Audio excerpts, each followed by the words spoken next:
Hello guys, may recipe na naman tayo sa gulay. So, gagawin natin dyan, ginataang gulay na sitaw kalabasa. So, marami na nakakalam nito. So, para lang to sa mga wala pang alam sa kusina. And guys, una, mag-isa lang tayo ng bawang sibuyas. Then, karne guys. Yung karne guys, manipis na pahaba lang yung gula, yung hiwa para mabilis lumambot. Yan, add na natin yung sitaw. Then, add tayo ng tubig para mabilis lumambot siya. Pagkulo niyan guys, lagay na natin yung kalabasa. Yan. Ang kalabasa huli na kasi mabilis lang lumambot yan guys. So pagkulo, add na natin yung gata. Ang lagay natin dyan guys, instant gata. Ayan. Hintay lang natin kumulo dyan.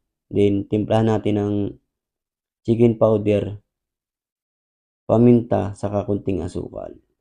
Saka nag-add ako dyan guys ng sili. Kung gusto nyo namang guys, lagay nyo yung labuyo.